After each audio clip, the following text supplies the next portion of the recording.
Record ya. Baik, selamat sore rekan-rekan semua. Sore, Sore, Pak. Pak. Sore, Pak. Oke, kita mulai saja ya. Vicon Perdana Manajemen Keuangan 1. MJ 301, MJ 302, dan MJ 304. Hadir ya. Hadir, Pak. 304 ini mahasiswa Kemenkeu, betul? Ada di sini yang hadir? Atau mahasiswa konversi? Hadir? Hadir, Pak. Mahasiswa Hadir, konversi. Pak. Hadir, Pak. Oke. Jadi kita mulai saja ya Vicon Perdana sore ini. Kita buka dulu. Selamat sore rekan-rekan semua. Assalamualaikum warahmatullahi wabarakatuh. Waalaikumsalam. Waalaikumsalam warahmatullahi warahmatullahi wabarakatuh. Shalom, Om Swastiastu, Namo Buddhaya, salam kebajikan, salam rahayu, salam sehat untuk kita semua dimanapun rekan-rekan berada. Saya doakan yang terbaik dalam kondisi sehat lah ya, itu yang paling penting. Oke, rekan, saya mengundang rekan-rekan semua untuk hadir dalam Vicon Perdana ya, Manajemen Keuangan 1. Saya ingin sampaikan beberapa hal gitu ya, yang memang terkait gitu ya dengan materi perkuliahan, kemudian kontrak perkuliahan dan LMS deh. Gitu ya. Saya ingin tahu ada kendala apa saja rekan-rekan selama 2 sesi perkuliahan ini. Oke. Saya perlu memperkenalkan diri ya, karena ini 3 kelas besar ya. Yang hadir Vicon 70, luar biasa. Ini semangatnya harus dijaga ya, saya titip ya rekan-rekan ya. Mungkin Vicon Manajemen Keuangan, saya pikirkan kembali ya untuk waktu Viconnya tidak di hari ini gitu ya, tapi nanti saya coba hitung kembali ya Vicon Keuangan ini kapan enaknya lagi ya Vicon selanjutnya gitu, karena saya ingin fokus sebenarnya kalau bisa Vicon di weekend gitu ya. Kalau ini waktu-waktu kerja sore gitu ya, ada rekan-rekan semua yang masih bekerja, tapi nggak masalah lah, tetap kita bisa adakan Vicon karena kan ini direkam ya. Nanti rekamannya saya akan bagikan di LMS. Di bagi yang telat untuk join Vicon sore ini ataupun tidak hadir, nanti bisa melihat rekamannya. Oke, pertama-tama saya ingin perkenalkan diri dulu. Saya Wahyu di sini, ya rekan-rekan ya, sebagai dosen pengampu. Dosen pengampu rekan-rekan semua selama 1 semester ke depan untuk mata kuliah manajemen keuangan 1 gitu ya, manajemen keuangan 1. Kita bicara fundamental of corporate finance. Nanti saya sampaikan mengenai buku e-book gitu ya yang saya gunakan sebagai referensi. Sebentar ya rekan-rekan ya, saya minta waktu 1 menit. Baik, Pak.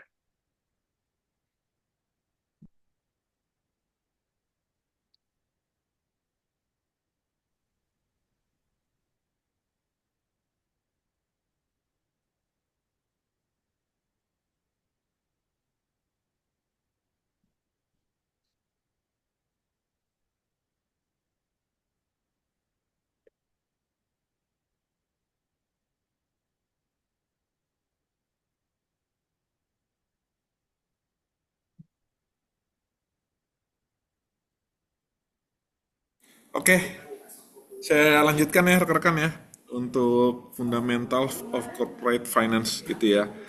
Mata kuliah ini adalah mata kuliah wajib program studi.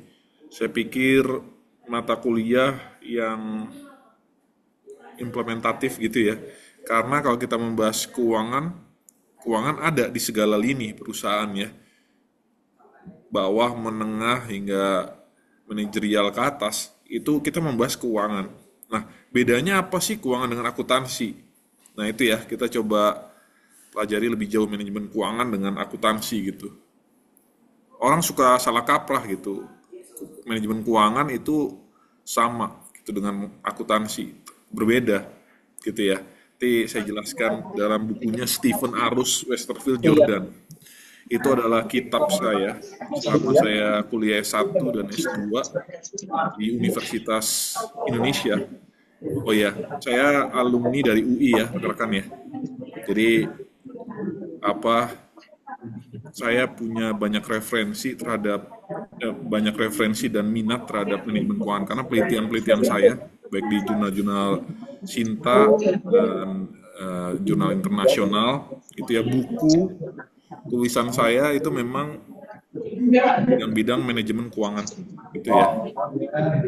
Jadi saya juga saat ini selaku ketua program studi manajemen gitu ya, sebagai dosen pengampu dan koordinator manajemen keuangan satu, dan juga saya alhamdulillah juga selain menjadi dosen gitu ya, saya coba mengembangkan keilmuan saya gitu ya, mempraktekkan teori-teori saya, keilmuan saya itu pada industri gitu ya. Saya saat ini masih aktif gitu menjadi konsultan di salah satu perusahaan yang bergerak di bidang hasil bumi gitu ya, di Kramat Jati, Jakarta Timur, di Kuningan juga ada. Saya sebagai tim keuangan dan pajak sebenarnya ya di sini. Jadi konsultan keuangan dan pajak gitu ya, karena biasa satu paket. Jadi saya bersama tim ya memberikan sebuah masukan gitu ya, berupa ya data angka ya terhadap perusahaan untuk pengambilan keputusan. Intinya kan gitu. Itu ya rekan-rekan ya.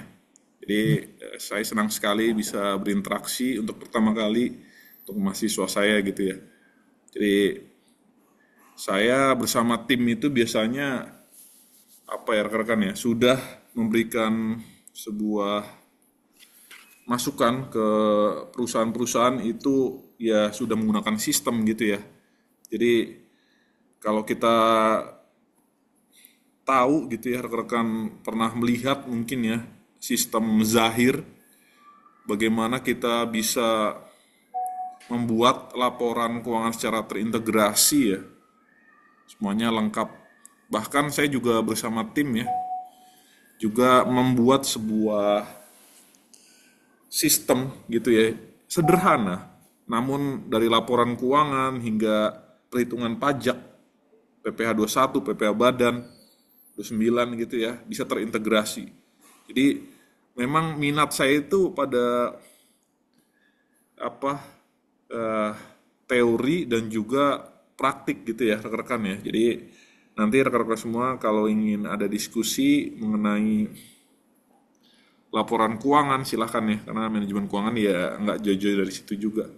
Tapi intinya manajemen keuangan itu bisa dikatakan ya, tidak hanya bisa menginput data, tidak melulu soal input data, mengolah data gitu ya, kemudian melakukan evaluasi terhadap data, terhadap angka, nggak gitu.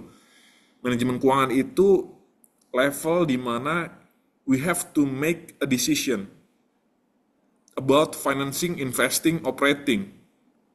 Jadi source of fund gitu ya, di dalam bukunya Stephen Arus Westerfield Jordan dijelaskan bahwa sumber-sumber pendanaan perusahaan itu terbagi menjadi 3. Investing, operating, dan funding, financing gitu ya. Jadi nanti saya jelaskan, itu relate juga. Jadi rekan-rekan semua kalau ada pertanyaan silahkan. Jadi memang kalau kita bicara pada level financial corporate gitu ya, atau keuangan perusahaan, ya kita harus bisa membuat keputusan keuangan terhadap tadi source of fund,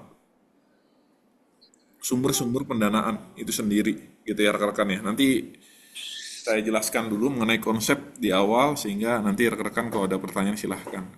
Di sini ada mahasiswa konversi dari Kemenq. Saya ingin tahu responnya dulu. Ada? Nggak ada? Berarti konversi dari mana ini? Ada yang bisa kita kenalan gitu? Dari LP3I Tasikmalaya, Pak. LP3I ya? Oke. Berapa nih hadir? Wah, 75, luar biasa. Oke, rekan-rekan. Jadi saya coba share screen dulu ya. mengenai materi corporate finance. Sebentar. Saya mau tunjukkan modul Stephen Arus Westerfield Jordan.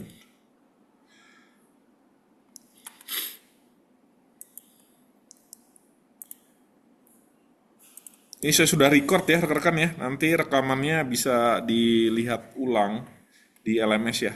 Semoga tidak korup. Kalau Oke, Pak. masalah rekamannya ya mohon maaf ya. Tapi yang hadir 75 saya pikir sudah mewakili lah. Intinya kan video pembelajaran, kalau rekan-rekan perhatikan dosen yang melakukan pemaparan ya, materi tiap sesi itu kan saya. Di kurang lebih ya saya selaku koordinator dalam Vikon-Vikon yang menyampaikan materi perkuliahan dari video pembelajaran juga gitu ya. Tapi saya coba tambahkan beberapa hal yang memang substansial gitu ya, hal-hal yang fundamental sehingga rekan-rekan bisa bertambah gitu ya untuk materinya. Oke, saya coba buka. Saya izin share screen ya rekan-rekan semua. Oke, sudah tampil? Sudah, Pak. Sudah, Pak. Oke, sesi perdana kita membahas dulu ya ruang lingkup manajemen keuangan ya, beserta sebenarnya kontrak perkuliahan dan LMS. Jadi saya ingin berdiskusi lebih jauh dengan mahasiswa kelas MJ 301, 302, dan 304. Oke, ini luar biasa ya yang hadir dan ada yang on cam, Pak Bowo, Pak Dolere Sinaga, terima kasih ya. Ibu Yesi, Ibu Silvina, Ibu Anita, banyak yang on cam lah. Pak Geni, Bu Lisna, Pak Taufik Rahman, Bu Ajeng, dan mungkin ada beberapa yang terlewat, tidak saya sebutkan, tapi terima kasih ya untuk bisa mengikuti Vikon perkuliahan on cam. Itu ya. Yang lain mungkin bisa menyesuaikan lah ya, nggak apa-apa. Tapi semangat ini saya minta dijaga ya hingga rekan-rekan nanti sesi ke-16 UAS semester ini. Bisa ya rekan-rekan ya? Bisa, Pak. Bisa, Pak. Oke, saya nanti akan adakan Vikon mencari waktu yang lebih tepat, lebih pas gitu ya. Sehingga rekan-rekan semua bisa lebih banyak yang hadir. Mungkin weekend ya. Tapi ditunggu saja dulu ya. Jadi saya usahakan untuk pendampingan Vikon karena ini manajemen keuangan itu mata kuliah wajib yang isinya tuh 3 SKS ya. Artinya pemahaman konseptual, pemahaman fundamental di situ, pemahaman mengenai angka, rumus, ada semuanya lengkap di sini. Jadi kuantitatif lebih tinggi lah ya aspek yang kita bahas ya. Oke, saya masuk pada buku referensi yang saya gunakan. Ini saya sudah bagikan di LMS ya, bukunya Stephen Arus Westerfield Jordan. Ini adalah kitab saya. Kitab saya sebagai pelajar, sebagai mahasiswa ya di Universitas Indonesia, di UI. Baik S1, S2, saya belajar harus hafal gitu, harus katam chapter by chapter dari buku Stephen Arus, Fundamentals of Corporate Finance. Saya sudah share di LMS, saya harapkan rekan-rekan membaca juga. Nah memang buku ataupun e-book yang saya bagikan ini berbahasa English full text gitu. Jadi, tapi nggak apa-apa, karena keuangan itu pemahamannya secara fundamental. Jadi, bukan word by word kita translasikan gitu. Nah, keuangan itu sebenarnya kalau kita memahami sebuah konsep, ya kita tahu gitu arahnya kemana. Gitu ya. Jadi, saya coba menggunakan materi Stephen Arus ya dalam penyusunan materi manajemen keuangan 1. Karena kalau sudah kita bahas keuangan ya, corporate finance, yang paling relevan bukunya ya dari Stephen Arus, Westerfield Jordan, karena dia peraih Nobel ya dalam bidang corporate finance. Jadi saya dulu ada sampai 23 chapter ya di edisi terbaru dari Stephen Arus edisi ke-13, saya punya buku aslinya di rumah, itu saya harus hafal tuh. Judul chapter lah minimal gitu ya. Judul bab 23 chapter tersebut. Jadi saat kita diuji, sidang tesis, sidang skripsi gitu ya, wah harus hafal itu. Kalau saya dulu di UI ya. Nah, rekan-rekan semua sekarang sudah di era digitalisasi gitu ya, tidak harus kuliah itu konvensional, mudah sekali bisa mengakses berbagai materi referensi dari berbagai sumber. Tapi kalau saya dulu, wah harus punya buku asli. Kita datang kuliah ke UI ya rekan-rekan ya, harus pakai buku yang asli, buku fotokopi nggak boleh masuk sama profesor atau dosen-dosen di UI ya. Itu sebagai pelanggaran kode etik lah, karena menduplikasi gitu ya, menggunakan buku yang tidak asli gitu, ilegal jatuhnya. Jadi ya itu ya rekan-rekan ya, saya harapkan ya rekan-rekan semua sekarang sudah bisa mengakses dari berbagai sumber lah ya. Jadi chapter demi chapter dari buku Stephen Arus bisa dipelajari dari berbagai sumber. Saya tidak membatasi ya, karena buku corporate finance itu banyak dari penulis lain, tapi saya menggunakan Stephen Arus gitu ya. Nah, saya juga menyusun materi dari bukunya Stephen Arus, Westerfield, Jordan.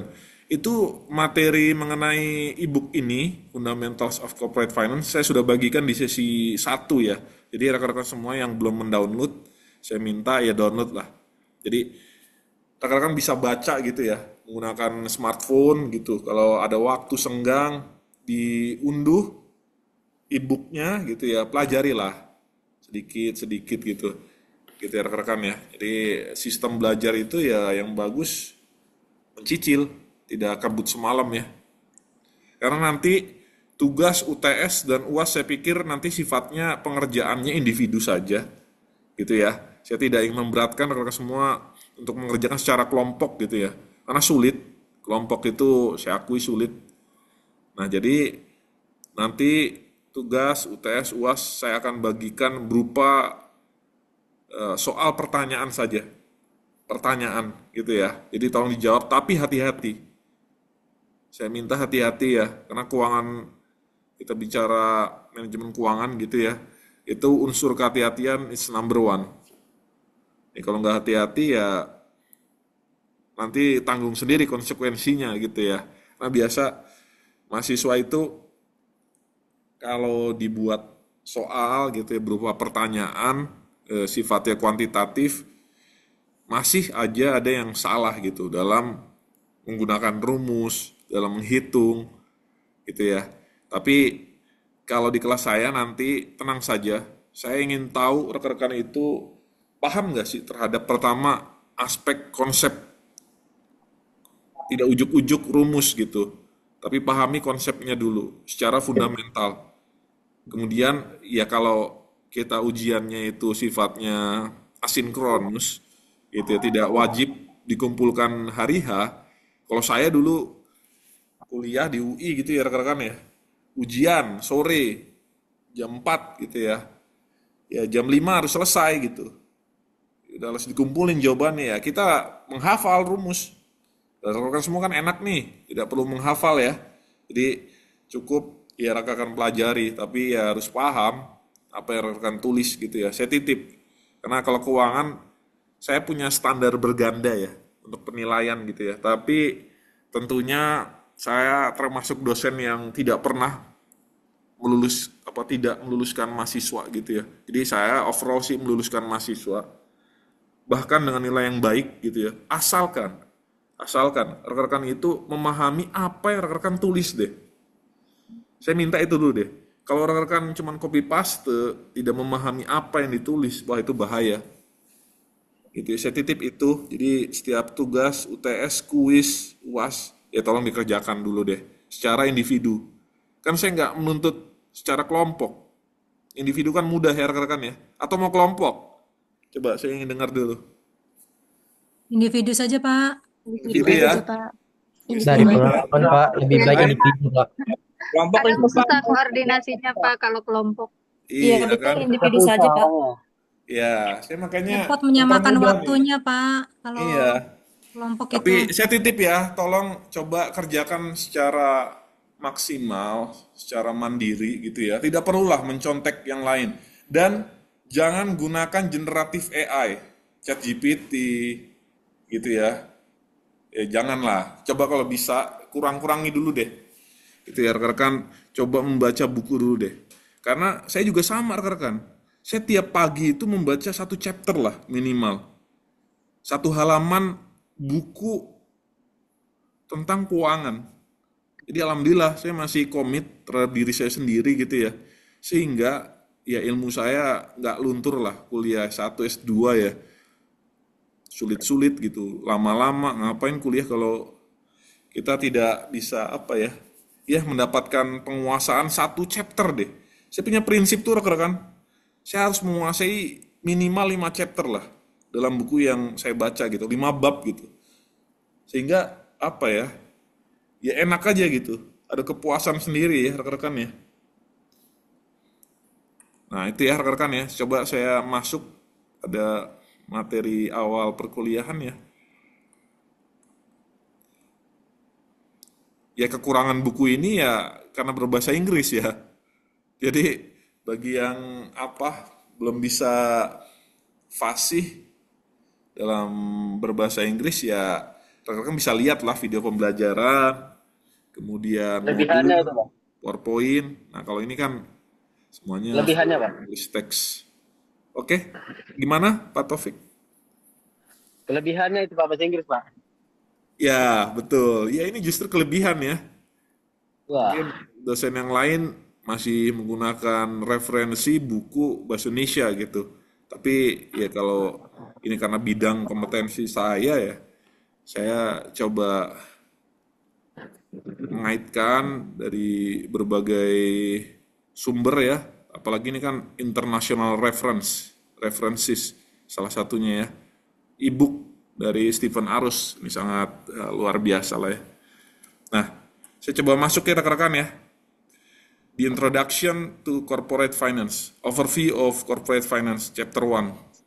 Jadi ada 7 learning outcomes, learning objective, capaian pembelajaran lulusan untuk manajemen keuangan ya. Berdasarkan bukunya dari Stephen Arus saja lah ya, karena saya nggak jauh-jauh. Saya masih mempelajari juga buku Stephen Arus karena luar biasa sekali beliau. Jadi learning object atau learning outcomes number 1, LO1 gitu ya. Basic types of financial management decision and the role of financial manager. Kalau kita bicara corporate finance sekali lagi, makanya bagaimana ini perbedaan gitu ya. Saya ingin tahu dulu deh. Ada di sini yang bisa bantu jelaskan ke saya apa perbedaan seorang accountant dengan seorang financial manager gitu, atau dengan seorang yang bergerak di bidang keuangan gitu. Perbedaan akuntansi dan keuangan itu apa sih? Manajemen keuangan. Ada yang bisa bantu saya? Saya, Pak, Silakan, Bu Mega, Mbak Mega. izin menjawab. Setahu saya, perbedaan antara accounting dan juga finance, kalau accounting itu ia memiliki kemampuan untuk mencatat setiap transaksi. Selanjutnya, untuk seorang finance itu dituntut untuk bisa memiliki kemampuan bagaimana caranya ia bisa mengelola modal, membiayai modal, sampai bisa make a decision gitu, membuat suatu keputusan. Seperti itu, Pak. Luar Terima biasa. kasih. Makasih ya, Bu Mega Nur ya. Bu Mega mahasiswa reguler atau konversi? Konversi, Pak, dari LP3I Tasik. Oh, LP3 Tasik ya, luar biasa. Oke, Iya, Pak. saya pikir Bu Mega sudah sangat tepat menjelaskan perbedaan secara fundamental ya. Apa itu accountant gitu ya dengan financial manager misalnya. Gitu ya. Atau secara fundamental perbedaan antara akuntansi dengan keuangan, manajemen keuangan gitu ya. Luar biasa. Terima kasih ya Bu Mega. Jadi betul yang disampaikan Terima Bu kasih Mega. kembali, Pak. Ya kalau kita pelajari rekan-rekan, seorang accountant gitu ya. Ya memang di segala lini perusahaan dibutuhkan. untuk pencatatan gitu ya, segala macam gitu ya.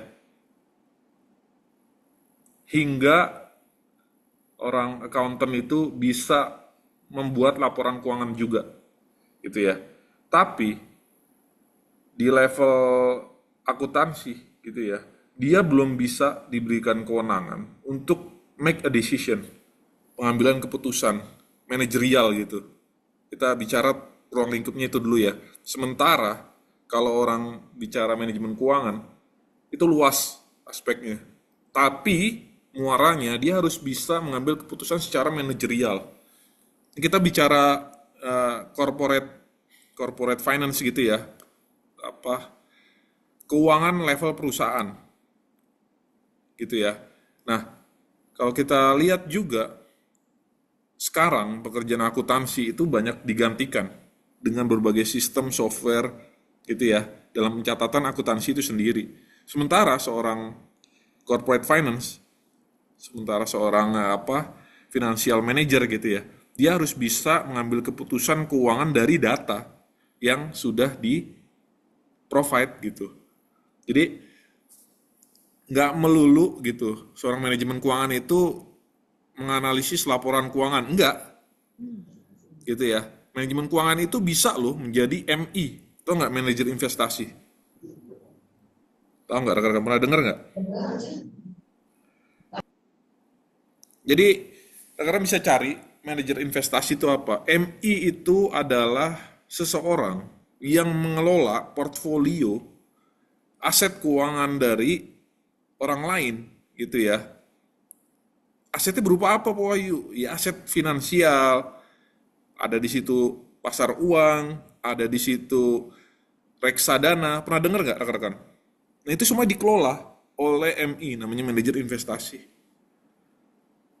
Saya pikir rekan-rekan harus pelajari lah itu ya. Jadi keuangan, manajemen keuangan khususnya itu sangat luas areanya, skopnya. Jadi sangat menarik kalau dikaji ya lebih jauh gitu ya. Gitu ya rekan-rekan ya. Saya lanjutkan. Ada learning objective kedua, the financial implication of the different forms of business organization. Kita bicara level perusahaan deh. Di Indonesia sendiri kan kita mengenal ada CV gitu ya, ada usaha dagang hingga perusahaan. Nah perusahaan sendiri kan terbagi menjadi dua. Perusahaan yang sifatnya itu family ownership, tau ya, kepemilikan keluarga, skopnya kecil gitu ya, dengan modal terbatas.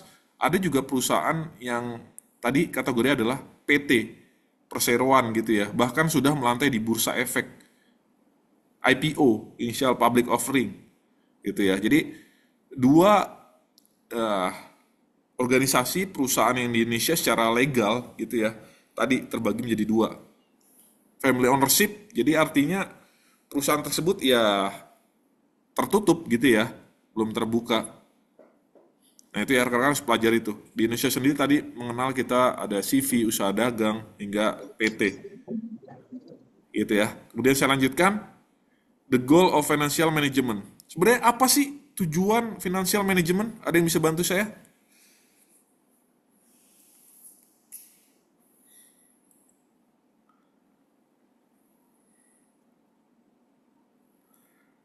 Ini kita diskusi menarik ya, santai aja rekan-rekan ya. Tapi tetap saya ingin tahu perspektif pandangan rekan-rekan semua. Karena saya pikir rekan-rekan semua sudah bekerja ya di level organisasi gitu.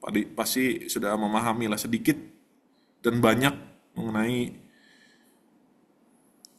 keuangan perusahaan gitu. Ada bisa bantu saya? Izin menjawab, Pak. Pak, oke, silakan. Bu Mega, gimana? Eh, Menurut saya, tujuan dari manajemen keuangan itu sendiri bagaimana perusahaan, terutama manajer finance, itu bisa menyeimbangkan antara risiko dan juga profitabilitas. Oke, Mungkin sekian dari saya. oke, cukup bagus jawabannya, tapi kurang tepat gitu ya. Ada satu tujuan yang sangat fundamental bagi perusahaan. Kalau kita bicara aspek manajemen finansial gitu, manajemen keuangan. Ada yang bisa bantu saya lagi? Terima kasih ya, Mbak Mega.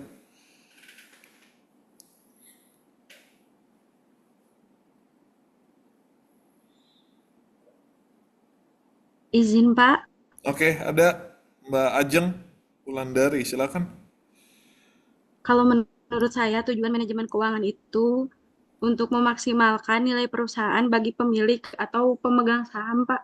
Oke, good. Tepat sekali. Terima kasih. Mbak Ajeng berarti membaca materi lah ya, sesi perkuliahan sebelumnya. Sesi 1 terutama ya. Jadi terima kasih Mbak Ajeng.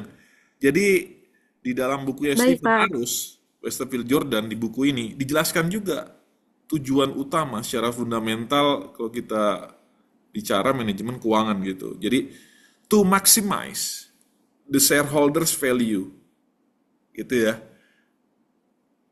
To maximize shareholders profit di dalamnya juga. Jadi memang itu satu paket gitu. Kalau kita bicara maksimalisasi nilai perusahaan, pasti profit untuk shareholders. Shareholders itu siapa sih? Memegang saham gitu. Ya rekan-rekan ya. Jadi itu rekan-rekan harus paham ya secara fundamental. Bisa ya? Halo, 83 ini. Luar biasa ini. Coba. Paham nggak yang saya jelaskan? Atau saya dianggap radio rusak ini? Jangan ya. Paham, Pak. Baik Pak, paham Pak. Oke, gitu ya, rekan ya. Good. Oke, saya lanjutkan. The conflict of interest that can arise between managers and owners. Nah, kita sering menemui gitu ya, konflik keagenan. Di sesi kedua saya membahas forum diskusi mengenai konflik keagenan. Ada yang bisa bantu saya? Apa itu konflik keagenan?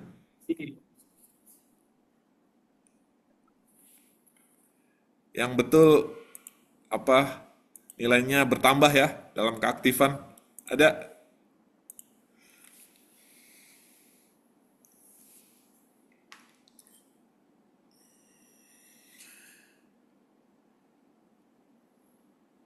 Ya, berarti nanti pelajari lagi ya.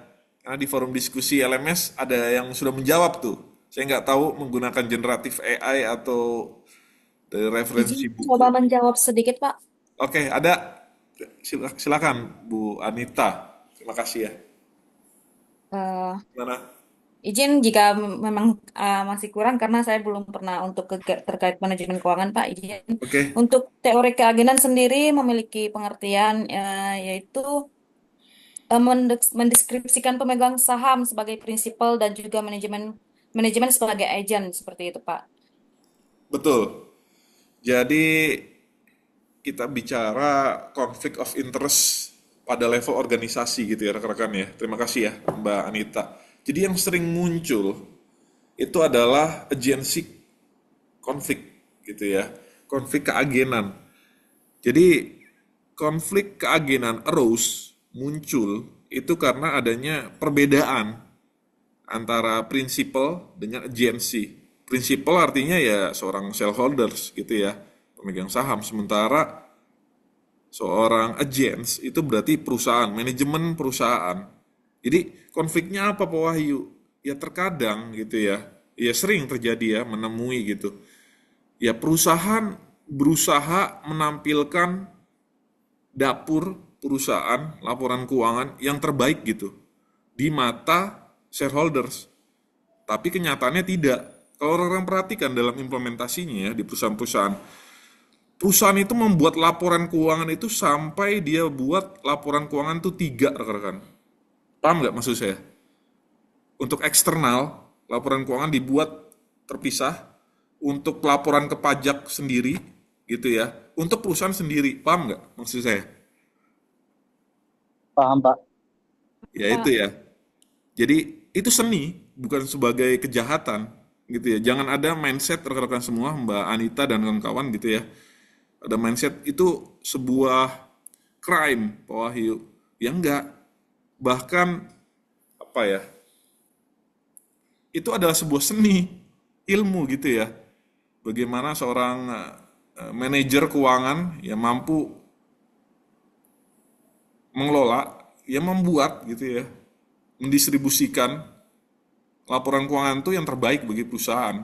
Biasa aja, gitu rekan-rekan ya. Itu adalah seni, adalah sebuah cara gitu ya. Nggak jadi masalah yang besar rekan-rekan ya. Oke, saya lanjutkan. Paham ya rekan-rekan berarti ya? Paham, Harus Pak. paham.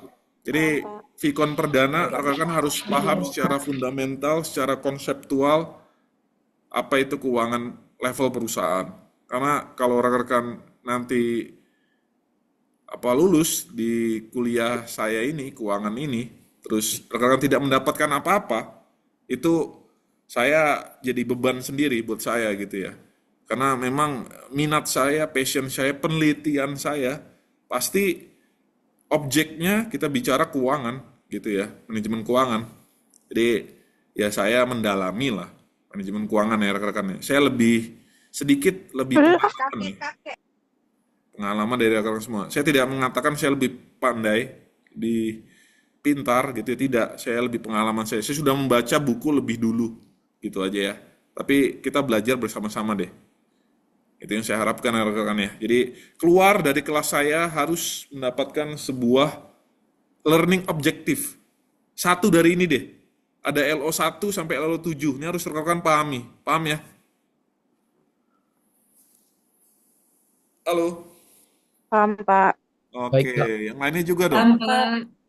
Baik, Oke, Pak. terima kasih ya. Saya lanjutkan learning objectives number 5.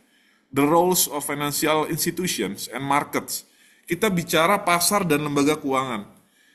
Nah, peran pentingnya terhadap manajemen keuangan, karena kita ingin mencari namanya sources of fund. Pendanaan, sumber pendanaan eksternal. Kan perusahaan nggak bisa dong. Dia ingin bermodalkan hanya dari dana internal, owners, pemilik modal. Dia artinya kalau perusahaan yang bagus, dia akan coba IPO, melantai di bursa untuk mendapatkan sources external funding. Ya kan? Jadi ada satu rumus untuk menghitung external funding. Saya mendalami satu chapter di dalam bukunya Stephen Arus Westerfield Jordan. Rumusnya saya hafal. Namanya adalah EFN. Gitu ya. Jadi external funding needed. Itu ada rumusnya rekan-rekan untuk mencari EFN. Jadi saya saat ujian tesis gitu ya, saya menghafal rumus itu. Harus bisa gitu. Karena diminta oleh penguji, coba rumusnya gimana, dihitung, suruh running data rekan-rekan. Bayangin tuh, sidang di UI ya. Tidak seperti sidang kemarin tuh, ada salah satu menteri ya, disertasi itu di luar Nurul lah ya. Tapi ujian sesungguhnya ya kita diminta pertanggungjawaban gitu loh terhadap apa yang kita tulis gitu. Bahkan seluruh running data ya, kalau saya menggunakan joki ya ketangkep basah saya gitu ya, menggunakan bantuan karena nggak memahami ya, nggak apa-apa kalau rekan-rekan misalnya nanti mengolah data ya, skripsi tugas akhir menggunakan bantuan. Tapi saya titip, rekan-rekan harus paham maksud data tersebut gitu ya. Jadi gitu ya, jadi saya balik lagi ya gitulah ya, saya nggak punya privilege sebagai pejabat atau anak konglomerat, saya biasa aja kuliah di UI ya, tapi saya punya semangat aja rekan-rekan ya untuk belajar terus. Jadi insya Allah sih dalam waktu dekat saya kuliah lagi S3 ya, pengennya di UI lagi ya, amin. Jadi ya itu ya, ada motivasi gitu loh. Hidup tuh nggak pernah putus lah dari sebuah keinginan gitu ya. Jadi saya pun sama belajar juga ya rekan-rekan ya. Oke, saya lanjutkan. Tadi pasar lembaga keuangan. Kita mengenal di Indonesia itu untuk mendapatkan sumber eksternal pendanaan gitu ya. Jadi bisa kita mendapatkan dana dari pasar uang, dari reksadana, dari saham, dari obligasi. Untuk saham dan obligasi, stock and bonds, itu ada chapter tersendiri di dalam bukunya Stephen Arus Westerfield Jordan. Chapter 12 dan 13 edisi ke-10 saya hafal. Jadi rumusnya untuk mencari valuasi saham dan cara menilai bonds yield itu ada di situ semuanya. kita pelajari rekan-rekan ya. Jadi saya mohon rekan-rekan untuk serius mempelajari keuangan ini karena saya berharap capaian pembelajaran lulusan ini benar-benar rekan-rekan pahami, kuasai gitu ya. Satu chapter lah, satu bab yang rekan-rekan kuasai lah, minatnya terhadap apa gitu. Di sini ada yang tertarik belajar saham, obligasi?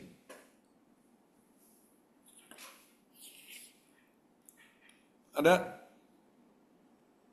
Pasti Ada. ada ya.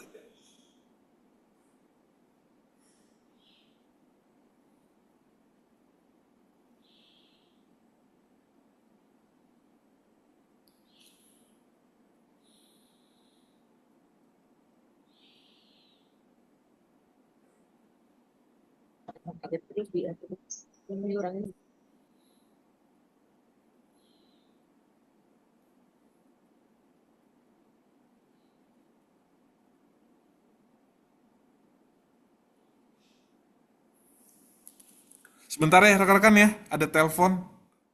Saya minta Iya, waktu Pak. 2 menit boleh? Iya, Boleh, Pak. boleh, Pak. Boleh, Pak.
Oke, saya lanjutkan ya rekan-rekan ya. Karena juga saya maraton ya dari sore untuk Ya, Vicon Pak. sesi perdana ya kelas-kelas saya. Semester ini memegang 15 kelas. Jadi mohon maaf apabila banyak kekurangan ya rekan-rekan ya. Tapi seoptimal mungkin untuk manajemen keuangan rutin lah ya. Satu semester dalam 16 pertemuan saya janji ya maksimalkan 6-7 kali kita Vicon pendampingan. Jadi ditunggu Vicon-Vicon selanjutnya rekan-rekan ya dengan topik-topik yang saya pikir yang menurut saya gitu ya menarik. Kita bahas nanti ya rekan-rekan ya. Oke, saya lanjutkan. Learning objectives number 6, types of financial institution. bagaimana peran pasar modal dalam pendanaan keuangan lah ya, perusahaan itu penting. Terus ada learning outcomes number 7, itu trends in financial market. Bagaimana pasar keuangan itu banyak terdapat tren-tren yang terjadi dewasa ini maupun fenomena-fenomena yang menarik gitu ya. Rekan-rekan pelajari lah ya. Oke, sebentar. Ini saya ada yang coret-coret ya, Mbak Nurul Afifa. Mohon nggak perlu dicoret-coret ya. Saya hapus dulu ya. Oke, biar enak ya rekan-rekan ya. Oke, saya lanjutkan. Sebentar, menit. Oke, sudah tampil ya rekan-rekan ya. Sudah, Pak. Corporate Finance and the Financial Manager. Sudah, Pak. 1.1 dalam buku Stephen Arus. Jadi, kalau kita bicara corporate finance, ada 3 aspek yang harus kita pahami. Pertama, what long-term investment should you take on? Gimana sih perusahaan itu, gitu ya, mampu berinvestasi untuk jangka panjang? Ngambil keputusannya apa itu? Untuk investasi peralatan kah? Perlengkapan kah? Gitu ya. Ada buildings, machinery, equipment, R&D, facilities. Apa yang dibutuhkan bagi organisasi perusahaan? Atau kita bisa juga bicara bagaimana perusahaan berinvestasi pada aset-aset yang produktif. Gitu ya. Ini tinggal dibalikan lagi ke perusahaan masing-masing. Karena setiap perusahaan itu kan punya karakteristik ya, uniqueness. Nggak sama antara satu institusi dengan organisasi lainnya. Gitu ya. Kita bicara perusahaan BUMN misalnya, itu kan perusahaan yang mindsetnya adalah seeking profit. Sementara misalnya, mohon maaf gitu ya, lembaga yang sifatnya aparatur negara gitu ya, yang sifatnya itu pelayanan, kan berbeda ya. Ada juga perusahaan yang sifatnya seeking profit, seperti perusahaan family ownership ataupun yang melantai di bursa. Itu kan semua punya karakteristik ya, uniqueness. Jadi berbeda satu dengan lainnya. Kemudian yang kedua, kalau kita bicara corporate finance, where will you get the long-term financing to pay for your investment? Bagaimana sih? Di mana gitu ya? Di mana kamu bisa mendapatkan pendanaan jangka panjang untuk membayar investasi? Tadi pendana secara eksternal atau eksternal gitu, internal atau eksternal. Kalau internal ya berarti menambah modal owners gitu ya, injek dana, berinvestasi pada perusahaan itu sendiri. Perusahaan ownership, family ownership biasanya banyak yang mengandalkan dana owners. Sementara kalau kita ingin meminjam, you borrow the money, artinya ya menggunakan pihak ketiga gitu ya, menggunakan perbankan misalnya untuk mendapatkan dana. Dan perbankan dalam menyalurkan kreditnya untuk investasi perusahaan itu tidak serta-merta mudah. Karena saya pernah menganalisis sebagai konsultan keuangan pajak gitu ya, salah satu perusahaan family ownership yang saya tangani, untuk kredit modal kerja itu kan plafonnya hingga 10 miliar gitu ya. Saat itu perusahaan yang saya tangani sedang turun gitu ya karena COVID. Operasionalnya bermasalah saat itu sehingga ya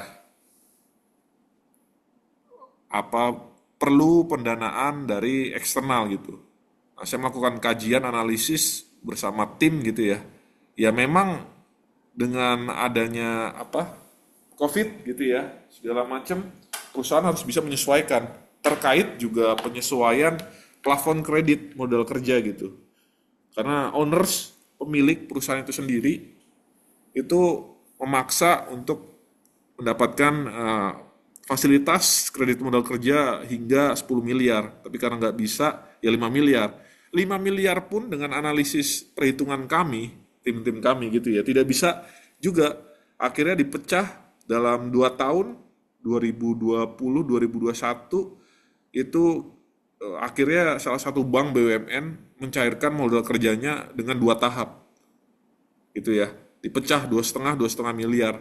Itu dengan berbagai apa ya, diskusi lah ya, berbagai perhitungan, hingga dapat meyakinkan perbankan gitu. Ini contoh pengalaman yang saya alami ya sebagai konsultan. Kemudian yang kedua, how will you manage your everyday financial activities such as collecting from customers and paying suppliers? Bagaimana sih perusahaan mampu memanage, mengelola aktivitas finansial sehari-hari, seperti bagaimana dia itu membayar suppliers. Ini penting gitu ya. Nah ini adalah kegiatan-kegiatan kalau kita bicara corporate finance. Nah saya lanjut ini ya, karena ini topik terakhir ya, saya ingin diskusi ya. Karena kalau sesi awal perdana ya saya ingin kenalan dulu ya dengan kalian semua. Kemudian membahas mengenai ruang lingkup perkuliahan. Nah, untuk manajemen keuangan sendiri saya coba ambilkan referensi dari bukunya Stephen Arus, karena ini buku luar biasa ya. Oke, saya lanjutkan. Sudah tampil ya rekan-rekan ya? Sudah Pak. Sudah Pak. Ini adalah struktur organisasi perusahaan pada umumnya gitu ya. Bagaimana kalau rekan-rekan lihat, tentunya organisasi dikelola dengan hierarki gitu ya. Ada shareholders, ada board of directors, ada board of commissioners biasanya ya. Ada chief of board and chief executive officer CEO, ada president and chief operating officer COO, ada di bawahnya vice president marketing. Ini contoh aja gitu ya. Di dalam buku Stephen Arus dijelaskan gitu loh. Saya ingin tahu dulu deh. Ini kan di dalam bukunya secara teori, secara fundamental dijelaskan panjang lebar. Di sini ada yang bisa bantu saya. Sebenarnya ini kalau rekan-rekan lihat tuh, di Indonesia sendiri keputusan tertinggi, kalau di teori kan shareholders ya, ada yang bisa bantu saya kasih permen deh, kalau bisa menjawab dengan betul. Hierarki tertinggi, keputusan tertinggi di level perusahaan, apa sih puncak tertinggi nih di Indonesia nih, perusahaan-perusahaan Indonesia, ada yang bisa bantu saya nggak? Terutama yang perusahaan sudah go public ya. Ada? RUPS, Pak. Oke, tadi siapa yang jawab RUPS? Mega, Pak. Oh, Mbak Mega, luar biasa. Betul sekali. Ada yang bisa bantu saya apa itu RUPS? Rapat umum pemegang saham. Ya itu singkatannya, kepanjangannya gitu ya. Artinya apa gitu? Ada yang bisa bantu saya? Sekumpulan dari orang-orang yang mendanai perusahaan atau kumpulan dari investor, Pak. Oke, betul. Jadi gini rekan-rekan, kita bicara kepemilikan dulu deh. Awalnya gitu ya. Jadi perusahaan yang sudah melantai di bursa, kepemilikannya itu untuk publik. Itu satu gitu ya. Artinya segala keputusan di level manajerial ke atas gitu ya, yang melibatkan eksternal parties, dalam hari ini shareholders, itu harus wajib gitu ya, secara rutin melaporkan secara transparan, secara terbuka, publik gitu ya, untuk mengundang semua pihak, shareholders, investor gitu ya, dalam satu agenda, namanya RUPS. Itu membahas apa Pak Wahyu? Ya, banyak hal, pembagian dividen, bagaimana kita bicara investasi dalam operasional, dalam investasi, kegiatan dalam pendanaannya, banyak di situ dibicarakan. Sampai bagaimana kita bisa mengelola return earning. Tahu nggak return earning? Laba ditahan. Laba ditahan kan untuk ekspansi gitu. Itu dibicarakan semuanya di situ. Jadi RUPS salah satu momen krusial di level korporasi gitu ya, untuk secara terbuka secara rutin menyampaikan agenda perusahaan. Tadi ya, semua aktivitas perusahaan ke depan itu dibahas di LPS. Biasa sih kalau sebagai minority shareholders, dia berharap pembagian dividen. Gitu ya, tapi tidak melulu masalah itu yang dibahas. Gitu ya rekan-rekan ya, good Mbak Mega. Luar biasa. Oke, itu ya rekan-rekan ya. Jadi, oh iya, saya ingin terangkan dulu deh. Ada sebuah konsep yang berbeda ya antara sebuah kewenangan ya, board of directors dengan board of commissioners. Kalau di luar negeri, gitu ya, di Prancis, kita mengenal sistem two-tier system. Jadi BOD dengan BOC itu sama fungsinya. Sebagai pelaksana, sebagai pengawas.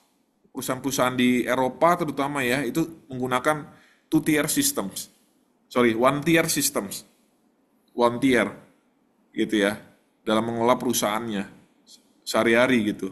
Sementara di Indonesia, menurut penelitian yang saya teliti juga, karena saya membahas mengenai family ownership gitu ya, kepemilikan keluarga di dalamnya, busy directors, rangkap jabatan, itu penelitian saya, keywordnya itu ya. Nah, jadi kita balik lagi, kalau di Indonesia menggunakan namanya two-tier systems. Separation of the jobs. Pemisahan pekerjaan antara BOD dengan BOC. Board of Directors itu sebagai organ perusahaan yang melakukan kegiatan sehari-hari perusahaan, mengelola perusahaan sehari-hari gitu ya. Sementara BOC, Board of Commissioners, itu melakukan fungsi namanya apa? Pengawasan, monitoring gitu ya. Ada pemisahan namanya menggunakan konsep two-tier systems. Gitu ya rekan-rekan ya. Jadi mohon dipahami ya, itu karakteristik yang ada di Indonesia. Pemisahan antara BOD dengan BOC. Betul ya rekan-rekan ya? Atau sama, BOD dengan BOC sama? Menurut rekan-rekan gimana di Indonesia? Terpisah atau sama? Terpisah, Pak. Iya, betul ya, berbeda ya. Jadi itu ya, rekan-rekan harus paham ya. Oke, itu untuk sesi perdana ya, materi perkuliahan ruang lingkup manajemen keuangan. Oke, semoga rekan-rekan semua memahami lah ya, apa yang saya paparkan ya. Ya berharap saya tidak menjadi radio rusak saja ya rekan-rekan ya. Ya rekan-rekan harus paham lah, belajar lagi, dalami. Oke, 88 ya luar biasa yang hadir Vicon. Ini saya ingin bahas mengenai LMS.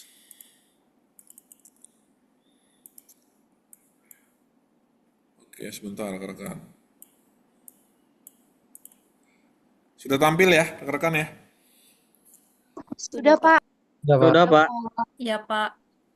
Oke, jadi saya ingin bahas mengenai pelaporan keaktifan mahasiswa, presensi, kehadiran tiap sesi mahasiswa semua ini ya. Jadi kita buat kesepakatan ya rekan-rekan ya, tolong bantu saya. Saya tentunya akan melihat performansi kelas gitu ya, apakah mahasiswa bisa follow, mengikuti perkuliahan manajemen keuangan atau tidak gitu ya. Kalau secara majority bisa mengikuti, artinya kelas ini perform well gitu ya, dapat mengikuti perkuliahan. Tapi kalau tidak ya tentunya saya harus menurunkan standar gitu ya. Tapi untuk kehadiran, kita bahas kehadiran dulu ya tiap sesi ya, karena sudah berjalan 2 sesi, betul? Betul, Pak. Betul. Rekan ya. Jadi saya minta rekan-rekan harus dicatat, dipahami, untuk kebijakan kelas saya khususnya hanya kelas manajemen keuangan ya, tapi tidak berlaku untuk kelas-kelas lain. Tapi tenang saja rekan-rekan, ya harusnya mudah lah mengakses materi ini. Jadi saya buat sebuah kebijakan policy di kelas saya, terutama manajemen keuangan ya, karena ini passion saya, bidang saya, keilmuan saya. Sehingga saya tidak akan mengadakan remedial untuk kehadiran mahasiswa. Ini kan mudah rekan-rekan. Nih saya berikan contoh ya.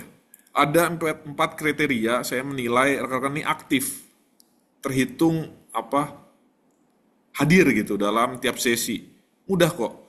Rekan-rekan cek materi, berkas learning material yang saya unggah, atau memberikan komentar dalam pertanyaan berantai yang saya berikan di LMS, atau rekan-rekan melihat video pembelajaran, atau rekan-rekan mengunduh semua learning material. Pilih salah satu rekan-rekan, sehingga saya bisa mengidentifikasi by system gitu ya. Rekan-rekan ini hadir dalam sesi perkuliahan yang saya bagikan, materi perkuliahan manajemen keuangan yang saya share di LMS. Tapi kalau rekan-rekan tidak melihat LMS, memberikan komentar dalam forum LMS, menyimak video pembelajaran, mendownload materi learning material, nah ini saya gimana cara mengabsensi gitu mahasiswa. Jadi tolong kerjasamanya, pilih salah satu gitu, kalau bisa sih semuanya, sehingga rekan-rekan itu teridentifikasi ya, terhitung hadir. Ini kan seperti siapa nih, saya berikan contoh, Mbak Yuliana Sutanto hadir di sini. Ini hadir nih, aktif. Sementara ada contoh Mas Muhammad Abdul Kamid hadir. Nah ini, dia tidak mengakses seluruh learning material. Saya bingung berikan presensi seperti apa. Jadi tolong, ini saya berikan sebuah aturan main ya di kelas saya. Ya rekan-rekan tolonglah, ini bisa diikuti. Bapak maaf. Ada? Gimana? Maaf Pak, saya Denny Ramdhani Pak dari kelas MJ 302 Pak. Oke. Bapak, saya boleh lihat punya saya nggak Pak? Maaf. Oh, nggak perlu. Ini contoh aja, Mas Denny. Oh, contoh ya, Pak. Sekarang cek di LMS. Saya nggak tahu di fitur apa, pelaporan keaktifan mahasiswa. Tentunya saya mengecek kan by system nih, Mas Denny dan kawan. Cukup Mas Denny lihat tuh hadir atau tidak. Kan kelihatan nggak, rekan-rekan? Bisa ada. Kelihatan Pak. Ada Pak. Ada kan? Pak, Kelihatan Pak, ada di Ya, jadi yang lain. Ada di sini yang tidak sesuai gitu. Pak Wahyu, saya hadir kok pertemuan lalu, kok terhitung absen. Ada di sini, di kelas saya. Menjadi 301, 302, dan 304 ada. Nggak ada kan? Nggak ada kayaknya, Pak. Nggak ada ya. Jadi tolong dicek, karena bobot kehadiran perkuliahan itu 30% ya, rekan-rekan ya. Jadi ini penting. Jadi saya harus sampaikan bobot penilaian selama 1 semester ya untuk mata kuliah keuangan ini. Pertama, tugas terstruktur. 1 kali dalam 1 semester bobotnya 30%. Kehadiran dalam forum LMS, dalam Zoom, gitu ya, keaktifan dalam forum-forum diskusi, itu bobotnya 30%. Kemudian apalagi? Sudah 60 ya. Kemudian ada rekan-rekan semua mengerjakan UTS, bobotnya 20%. Sementara UAS 30%. Jadi tolong maksimalkan kehadiran sih menurut saya rekan-rekan ya, 30%. Jadi tolong buat sebuah perencanaan, buat strategi agar IP kumulatif ya, IP semester ya bisa optimal, bisa cum laude gitu ya. Itu tips yang bisa saya berikan ya. Jadi tolong ya dimaksimalkan lah. Kan mudah ya rekan-rekan ya, mengakses materi. Bahkan saya juga generate link Zoom menggunakan handphone ya, smartphone. Tapi jangan ditiru untuk mahasiswa ya. Jadi karena tadi mobilitas saya gitu ya, pergerakan saya, jadi saya generate lewat link Zoom LMS. Tapi saya menggunakan laptop ini sekarang. Artinya kan fleksibel sekali gitu loh. Dari saya sebagai dosen, mahasiswa apalagi, ya tolong dimaksimalkan lah. Ini kan mudah. Jadi kalau ada yang tidak sesuai untuk absensi sesi 1 dan 2, MJ 301, 302, 304, manajemen keuangan 1, silahkan komunikasikan, chat saya saja. Gitu ya. Nah, untuk ketentuan main ini berlaku di kelas saya saja ya. Untuk kelas lain, dosen lain ya rekan-rekan nanti sesuaikanlah dengan kebijakan Bapak Ibu dosen pengampu. Kalau saya tetap pada aturan main unsia. Ya rekan-rekan cukup cek aja sih. Rekan-rekan mengakses materi, melihat materi, memberikan komentar, melihat video, download learning material, sudah beres itu terhitung. Salah satu saja rekan-rekan penuhi gitu ya, sudah terhitung hadir. Ini kan nggak berat sebenarnya rekan-rekan ya. Ini nggak perlu khawatir lah. Ya, tapi mohon jangan telat-telat gitu ya, on time. Ya. Gitu ya rekan-rekan ya. Itu dari saya untuk laporan kehadiran, keaktifan mahasiswa di LMS. Ini semuanya tergenerate by system. Bukan saya secara manual ya. Ini LMS Unsia, AdLink, Sevima, ini sudah terotomatis bisa melakukan rekapitulasi kehadiran mahasiswa secara generatif sistem gitu. Jadi bagi yang telat-telat ya konsekuensinya ya tidak terbaca gitu loh. Ya kalau dikatakan open gitu ya, terutama yang mahasiswa konversi sih ya, kebijakan saya tetap saya hadirkan, saya buka aksesnya, MJ304 kan. Di sini hadir ya, MJ304? Halo? Hadir, Pak. Hadir ya. Nah itu kan saya sudah sesuaikan lah ya kehadiran mahasiswa ya. Jadi saya buka gitu. Tapi misalnya MJ301 ada mahasiswa yang baru muncul di sesi ketiga. Ya otomatis kan sudah terekap gitu loh. Sudah close sistemnya. Jadi kalau nanti ada kendala gitu ya, kita diskusikan dulu deh. Saya ingin lihat dulu deh. Gitu ya. Saya akan melakukan penyesuaian deh kalau rekan-rekan semua terkendala masalah aksesibilitas gitu Pak Wahyu. Akses materi, ya nanti kita lihat di ujung ya rekan-rekannya. Tapi intinya ya saya nggak ingin mempersulit lah rekan-rekan semua, tapi tolong bantu saya. Bisa ya rekan-rekan ya? Kita saling kolaborasi lah, kerjasama ya. Siapa? Bisa, Pak. Bisa ya, Pak. Pak Gemi ya, Mbak Ajeng, harus bisa. Ya, Harus Pak. semangat.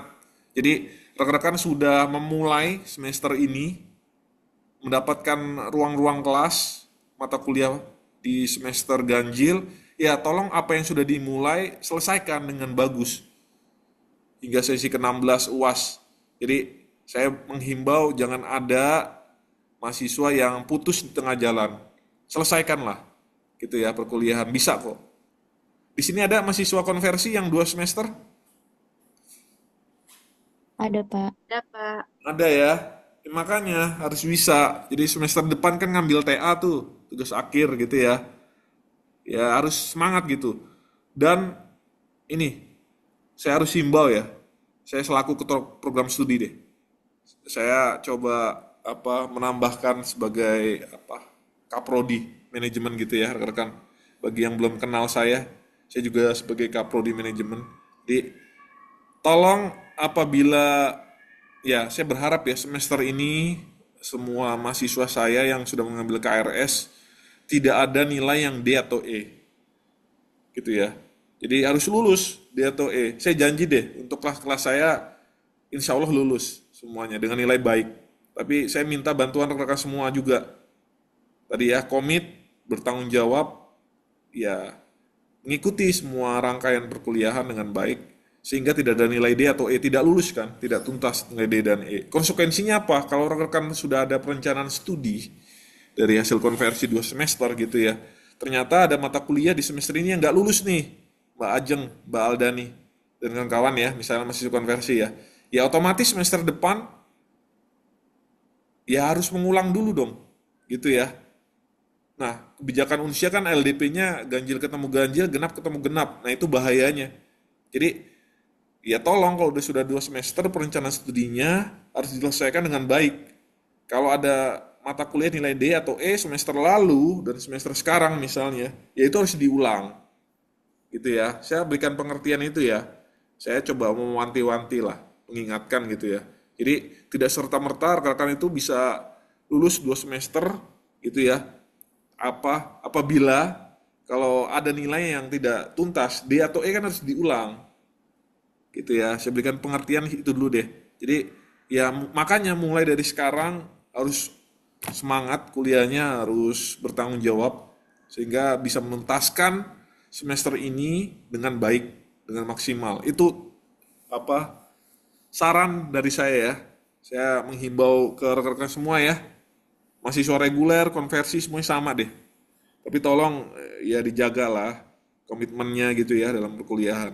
Karena yang rugi kan konsekuensi sendiri yang ditanggung kan mahasiswa. Gitu ya. Bisa ya rekan-rekan ya? Bisa, Pak. Ya, bisa, Pak. Bisa, Pak. Oke. Tolong laporkan ke dosen pembimbing akademik ya, apabila rekan-rekan tuh semester ini misalnya ada nilai D atau E. D atau E dulu ya. Jadi kemarin ada yang bertanya, "Oh ini nilai saya C gitu." Manajemen keuangan 2 kelas saya.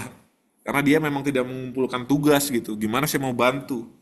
Kalau rekan-rekan mengerjakan tugas UTS, UAS, ya insya Allah lah nilai A di tangan gitu. Tapi tolong bantu saya juga gitu. Kalau rekan-rekan tidak punya dokumen yang bisa saya nilai, ya gimana dapat nilai? Kan gitu aja simpelnya. Jadi ya tetap saya menjaga standar kualitas, tapi ya saya prinsipnya adalah anak muda gitu ya. Saya karena masih muda juga, yang memang berusaha tidak menerapkan perkuliahan model konvensional ke perkuliahan online. Gitu ya. Saya tidak ingin lah ya ada kesan mempersulit gitu ya. Saya nggak ingin. Saya bukan orang yang ingin mempersulit hidup orang lain gitu. Pasti lulus dengan saya. Tapi tolong bantu saya juga. Itu saya titip ya rekan-rekan semua ya. Jadi Baik, Pak. saya yakin bisa semuanya ambil tugas akhir, karena kemarin sudah yudisium ya, senior rekan-rekan semua tuh di manajemen 81. Bayangin rekan-rekan. Tiap semester manajemen itu menghasilkan wisudawan paling banyak lah. Tapi dengan standar yang saya pikir nanti rekan-rekan tuh kekunci saat tugas akhir. Karena rekan-rekan kelihatan tuh, rekan-rekan memahami perkuliahan atau tidak di tugas akhir. Gitu. Saya sengaja memang. Gitu ya. Tapi kalau udah masuk proses bimbingan TA, itu kan dibalikan ke standar kriteria masing-masing pembimbing gitu. Nanti penguji seperti apa. Jadi tolong serius yang 2 semester terutama ingin ngambil TA semester depan, ya sudah. Jadi kalau ada narasi, oh kuliah di manajemen Unsia mudah, ya nggak mudah juga menghadapi bimbingan tugas akhir nanti. Kita lihat mahasiswa bisa nggak menyelesaikan TA, kan gitu ya rekan-rekan ya. Itu ya. Kemudian saya lanjutkan terakhir dari saya. Ini saya perlu sampaikan mengenai data student engagement score. Saya pikir ini salah satu contoh kelas MJ302 dengan peserta 90 ya, luar biasa. Jadi ini saya lihat overall skor gitu ya, 83,94. Ini sudah terhitung bagus sekali ya kelas ini. Saya coba dorong lebih aktif lagi. Nah ini saya berharap kerjasamanya ya, kolaborasinya kita. Ini seperti saya berikan contoh ya. Ini datanya hanya di LMS dosen ya, rekan-rekan ya. Di LMS mahasiswa tidak terbaca mungkin ya, student engagement score ini. Jadi hanya bisa dilihat oleh dosen. Jadi ada kriteria dalam penilaian engagement score, ada dari pola interaksi, feedback, presensi. Ini udah by system semuanya. Auto generate by sistem LMS. Jadi saya tidak bisa bantu apa-apa rekan-rekan. Jadi ini bayangin, ini by system. Jadi kalau rekan-rekan itu tidak aktif, ya nanti konsekuensinya terhadap bobot keaktifan lah. Kan gitu ya. Izin, Pak. Di akun Untuk ini PSS-nya sebenarnya mahasiswa bisa lihat sendiri, Pak. sama, Pak. Bisa. Gimana? Satu-satu. Untuk per orang. PSS-nya bisa dilihat sama mahasiswa itu sendiri. Bisa ya? Keaktifannya bisa, Pak. Oke, Mbak Anita, Bisa, makasih ya. Jadi ya itu, Bisa. makanya rekan-rekan harus bertanggung jawab lah. Jadi tolong ditingkatkan lagi untuk mengakses materi perkuliahan tiap sesi, nggak hanya di kelas saya, tapi di kelas lain, dosen lain, ya mungkin saya bisa bantu lah nanti ya, di ujung saya review Untuk mahasiswa kelas saya bisa coba dongkrak gitu nilainya. Tapi kalau untuk dosen lain, kelas lain kan saya nggak bisa bantu. Gitu ya rekan-rekan ya. Rekan-rekan semua yang harus berjuang. Nah ini ya, jadi saya ingin sampaikan seperti contohnya Mas Muhammad Wahidun hadir di sini, MJ 302, atau Mbak Wira Sarasati, Mas Muridno hadir, Mas Iqbal, Bu Endang, Bu Saraswati hadir nggak nih? Saya sebutkan nih, tolong bilang hadir ya. Mas Hadir, Pak. Robi Chandra, Endang hadir, Pak. Endang Rosiani, betul ya, Bu Endang ya? Ya, Pak. Nah, Iya, ini Pak. sangat aktif nih, ini contoh yang bagus ya. Nah, saya ingin tahu deh feedback dari Bu Endang. Ini gimana Bu Endang tiap sesi bisa sampai 85,68%? Mengakses semua materi ya, Bu Endang ya. Coba jelaskan ke kami. Iya, ya, Pak. Jadi kalau lagi istirahat atau lagi nggak ada kerjaan, sebisa mungkin saya lihat materi gitu, Pak. Terus nonton videonya gitu, Pak. Oke, good. Jadi kalau Sabtu Minggu udah full untuk keluarga. Oke, good. Terima kasih Bu Endang. Bu Endang bekerja ya? Bisa manage Iya, waktu Bapak. ya. Itu ya rekan-rekan ya, jangan kalah dengan Bu Endang gitu ya. Jadi bisa kok semuanya. Nih, saya berharap kelas saya, berarti 3 kelas manajemen keuangan ya. MJ 301, 302, 304. Nih punya overall student engagement score di atas 85%. Itu harapan saya tuh. Ya. Nih hingga sesi terakhir berarti. Ini kan baru 2 sesi ya. Sesi 16 nanti nih. Di atas 85%. Ya. Rekan-rekan bisa ya? Harus bisa kelas saya. Semangat ya. Baik, Pak. Ya, Pak. Ya, Pak. Ya, Pak. Berarti 30% itu. Ya rekan-rekan ya. Dia harus bisa. Oke. Ada pertanyaan? Silakan. Mbak Putri Mutiara, silakan. Izin Bapak, Assalamualaikum warahmatullahi wabarakatuh. Waalaikumsalam. Perkenalkan, saya Putri Mutiara. Saya izin bertanya, Pak. Nah, kebetulan saya itu kan baru masuk di tanggal 29 Oktober, baru mendapatkan NIM. Nah, kemudian ada 1 minggu pertama tuh tertinggal ya, Pak, semua mata kuliahnya. Jadi, saya terlambat masuk gitu. Apakah itu tuh tidak berpengaruh, Pak, kepada penilaian dan soalnya ada 1 mata kuliah yang dialpakan Pak waktu itu teh terus terus yang kedua pertanyaannya itu kan saya ngedownload Edlink ya Pak, jadi punya aplikasi Edlinknya, tapi saya itu tidak dapat notifikasi ketika ada Pikon Pak. Nah untuk mendapatkan notifikasi Pikon itu seperti apa ya Pak? Terima kasih Pak. Maaf terima ya kasih. Pak, soalnya saya belum tahu Pak. Oke, Mbak Putri, terima kasih. Mbak Putri mahasiswa konversi? Iya betul Pak, mahasiswa konversi. Dari mana asalnya? Dari LP3I Pak, dari LP3I. LP3I ya, oke. LP3I memang telat ya. RPL? Atau bukan? Bukan. Enggak kayaknya Pak. Baru 1 semester ya di Unsia semester ini ya? Iya, semester ini ya. Oke, gini, saya sudah paham 2 pertanyaan dari Mbak Putri ini mewakili juga yang lain, sehingga saya berharap saya menjawab pertanyaan Mbak Putri tidak ada lagi pertanyaan yang sama gitu ya. Oke, untuk mahasiswa yang baru join tanggal 29 Oktober ya, akhir Oktober lalu, memang saya sudah mengarahkan ke dosen gitu ya, bahwa ada mahasiswa RPL, ada mahasiswa konversi Kemenq, dan lain-lain, itu yang memang baru bergabung, baru dapat NIM, baru dapat kelas gitu ya. Saya sudah sampaikan. Nah tapi gitu ya, tapi kan untuk kelas saya sendiri rekan-rekan ya, Mbak Putri dan kawan, itu kan saya sudah menyesuaikan kehadiran mahasiswa ya, kelas saya. Tapi saya nggak tahu untuk dosen lain, kelas lain ya, sehingga apa? Rekan-rekan semua yang harus menanyakan itu ke Bapak Ibu dosen pengampu. Jadi gini, sesuai arahan Pak Wahyu, Bapak Ibu mohon disesuaikan lagi, direview kembali presensi saya. Sampaikan itu ke Bapak Ibu dosen pengampu, gitu ya. Baik di forum Zoom kalau bertemu gitu ya, ataupun via LMS, forum diskusi gitu. Sampaikan saja, nggak apa-apa.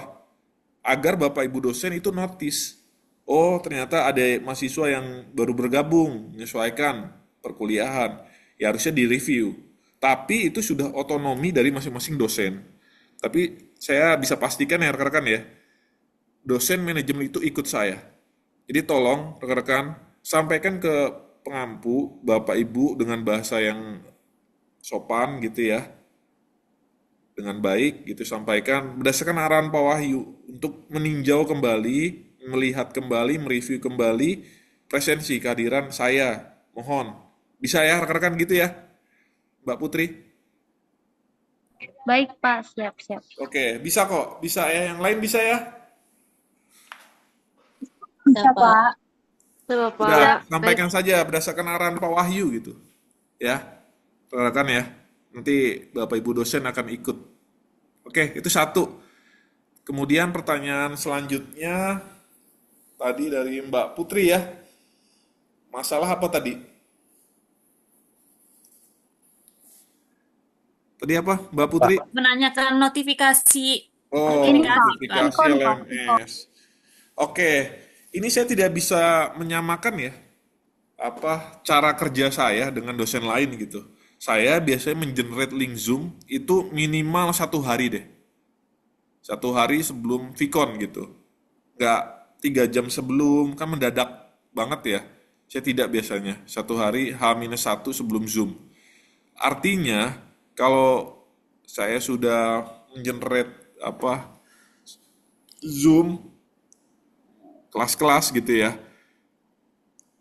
saya pasti akan on schedule pertama. Terus saya nggak tahu by system terbaca seperti apa, tapi dari LMS saya pasti sudah muncul gitu loh, muncul notifikasi ya, informasi gitu dalam diskusi Vicon kan gini nih ya rekan-rekan yang bisa lihat ya. Saya nggak tahu kalau rekan-rekan ini notifikasinya di LMS seperti apa. Jadi ada yang bisa bantu saya nggak untuk tampilan LMS mahasiswa notifikasi Vicon seperti apa?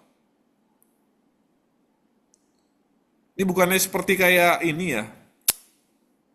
Apa kayak IG story nggak sih di Adlink nih? Apa enggak? Kalau ada dosen yang ingin Vicon, Mbak Desnita gimana? Ya Pak, betul. Seperti kayak status Facebook aja Pak, jadi munculnya langsung di LMS Pak. Muncul kan ya?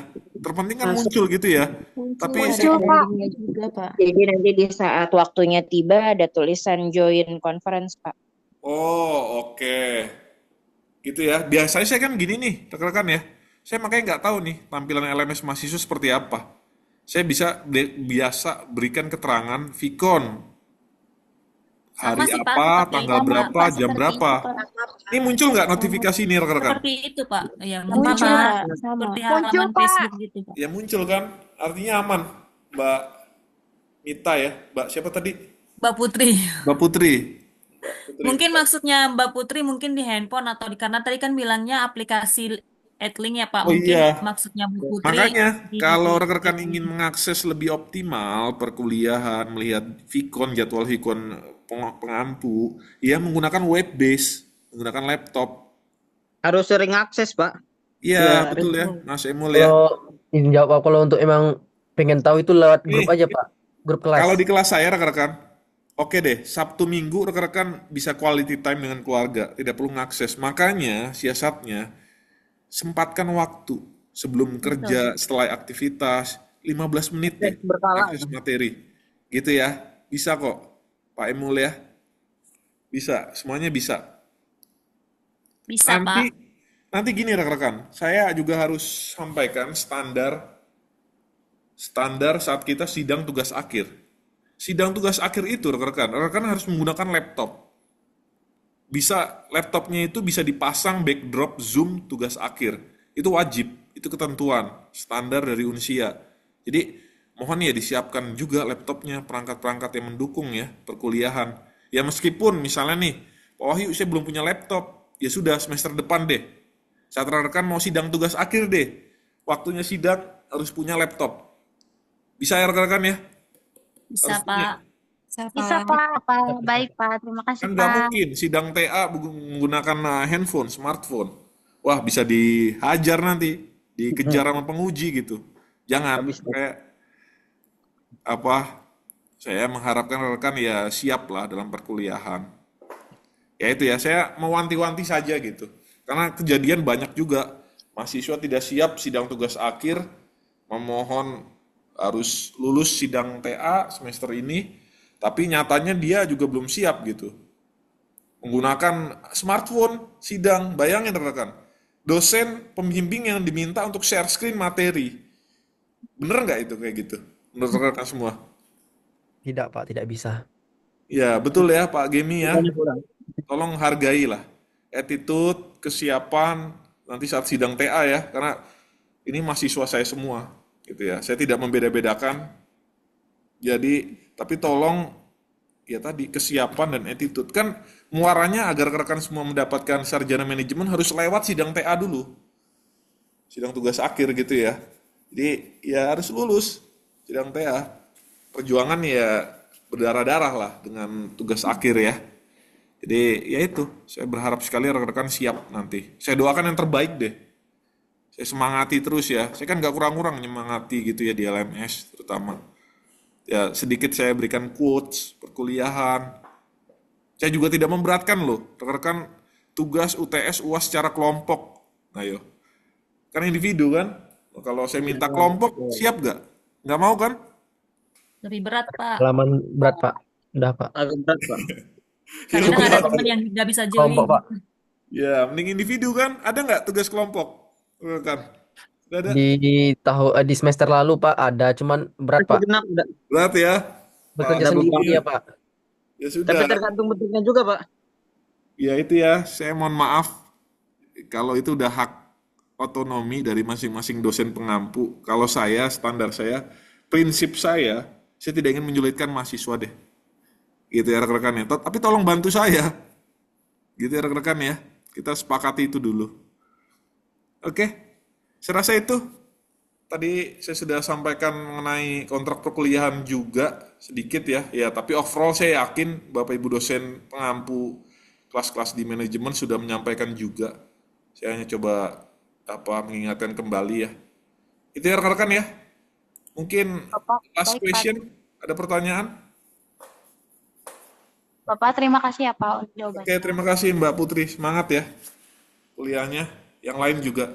Oke, ada pertanyaan terakhir? Bapak izin. Oke, silakan. Saya Rizal Fauzi, Pak.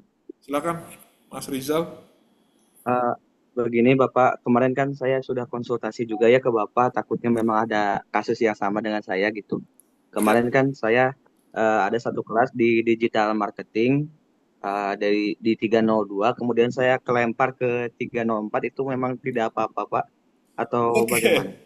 Oke, itu ya rekan-rekan ya, Pak Rizal, Mas Rizal, maaf ya, saya harus sampaikan. Kemarin itu daripada kita bermasalah dengan dikti, masalah rasio kelas, gitu ya. Karena kan nggak mungkin satu dosen memegang sampai 100 mahasiswa. Karena itu kelasnya banyak gitu ya. Karena kemarin perencanaan yang sudah saya buat jauh-jauh hari, ternyata itu sirna semua karena jumlah animo mahasiswa yang masuk dari jalur konversi Kemenq banyak sekali. Sehingga buyar semuanya. Saya harusnya buat, karena gini, membuat proporsi kelas rasio 1:60. Kita sesuai dengan Permenristek lah gitu ya, bahwa pembelajaran jarak jauh itu diatur gitu ya. Untuk sosial, humaniora, ekonomi itu 1:60 rasio ideal. Tapi karena kita online, kita masih bisa lah sampai 80-90. Tapi kalau sudah 100 itu nggak masuk akal. Sehingga ada beberapa mahasiswa yang kami timbang ya, kami ya dari prodi manajemen, karena ada tim juga, itu yang menimbang untuk coba menyesuaikan lagi rasio. Jadi nggak apa-apa, kelas itu kan baru sesi awal gitu ya. Itu ya Pak Rizal dan kawan-kawan ya, semoga dipahami. Jadi ya itu, karena 1:100 mahasiswa untuk satu kelas kan nggak make sense. Gitu ya. Kalau tugas akhir, karena banyak dosen di situ nggak apa-apa. Gitu ya Pak Rizal ya. Kami mohon maaf. Ya, Gak apa-apa, baik, Pak. Terima sampaikan kasih aja banyak ke atas penjelasannya. dosen Pak Rizal, arahan Pak Wahyu kemarin sempat dibatalkan kelasnya, saya baru akses kembali gitu di sesi perkuliahan kelas baru. Gitu ya Pak Ya, Rizal ya. baik Pak. Sampaikan Pak Ya, Wahyu gitu, baik Pak. arahan Terima Pak kasih Wahyu banyak. untuk direview kembali ya Ya, siap. kehadiran siswa. Harusnya dosen Ya, memahami. baik Pak. Terima Kalau kasih. rekan-rekan coba sampaikan itu arahan saya gitu ya. Karena saya sudah sampaikan itu berulang kali lah ke dosen manajemen. Gitu ya rekan-rekan ya. Oke, saya pikir itu ya Vikon perdana kita. Salam kenal rekan-rekan semua, bagi yang belum kenal saya gitu ya. Di selama 1 semester ke depan ya kita diskusi lah ya di forum-forum LMS dan Vikon terutama. Jadi saya pikir cukup Vikon perdana ini, kita ketemu lagi di Vikon selanjutnya, ditunggu saja. Jadi saya carikan waktu yang lebih ideal lah gitu. Kalau ini kan weekday ya, mungkin weekend gitu ya. Saya ada waktu, saya pasti akan ada Vikon. Jadi ditunggu saja untuk Vikon ya, karena manajemen keuangan butuh pendampingan. Saya pikir itu ya rekan-rekan ya, Vikon perdana manajemen keuangan dari saya. Semangat selalu untuk kita semua, sehat terus bagi rekan-rekan semua dimanapun berada. Saya pikir cukup Vikon perdana sore ini. Kita akhiri, wabillahi taufiq wal hidayah. Wassalamualaikum warahmatullahi wabarakatuh. Terima kasih semuanya. Selamat sore ya rekan-rekan ya. Izin live ya rekan-rekan ya. Terima kasih Pak.